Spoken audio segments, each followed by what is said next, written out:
আসসালামু আলাইকুম রহমতুল্লাহ। এখন চলতেছে রবিউল মাস। রবিউল মাস মানে আল্লাহ নবীর মিলাদুন্নবীর মাস। তো মিলাদুন্নবীর মাস আসলে, মিলাদুন্নবী আসলে তাদের এক শ্রেণী মানুষ, মুসলমান সে যে মুসলমান বেশ ধরে এক শ্রেণী মানুষ দেখবেন তাদের গায়ে আগুন লেগে যায়। এখন আমার কথা হলো, তারা কি আমাদের রসুলের উম্মত, নাকি তারা আবু জাহেল, উতবা সাইবা, শয়তানের উম্মত? কেন কেন বললাম?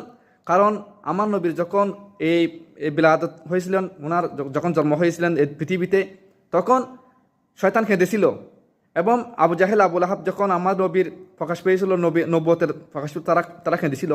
তো এখন কথা হলো, তারাও মিলাদ নবীর মাস আসলে, রবিউল মাস আসলে এই জাতীয় নামদারি মুসলমানরা তাদের কান্নাকাটি শুরু হয়ে যায়, তাদের বন্ডামি শুরু হয়ে যায়। এখন কথা হলো, তারা কি আমার নবীর উম্মত নাকি শয়তানের উম্মত? কারণ শয়তানের পরিণতি তো অনেক জাহান্নাম হবে, আবু জাহেলের পরিণতি জাহান্নাম হবে।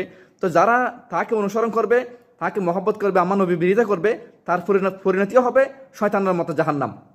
এখন কথা হলো, এই সমস্ত ব্যক্তিরা যদি আমার নবীর উম্মত হতো, আমার নবীকে যদি ভালোবাসতো, তাদের অন্তত তাদের এতটুকু করা দরকার, আল্লাহ নবীর মিলাদ উপলক্ষে যদি তারা পালন না করলেও যারা করে তাদেরকে সমর্থন করতো, তাদেরকে ভালোবাসতো, অন্তত সে বোঝা যায় যে তারা আল্লাহ নবীকে ভালোবাসে।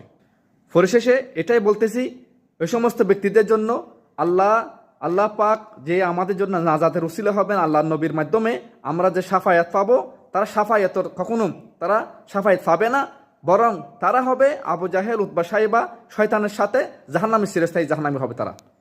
পরিশেষে আমি এটাই বলতেছি, সাধারণ মুসলমানরা এই সমস্ত জালেম আবু জাহেলের অনুসারী থেকে আল্লাহ সবাইকে ইমান আমার হেফাজত করে প্রিয় রসুলের মহব্বতে জিন্দগি পার করার আমি সবার প্রতি বিনম্র আহ্বান করতেছি। আল্লাহ পাশে আল্লাহ আল্লাহ পাকের কাছে এ দোয়া করতেছি। আসসালামু আলাইকুম রহমতুল্লাহি ওয়া বারাকাতুহু।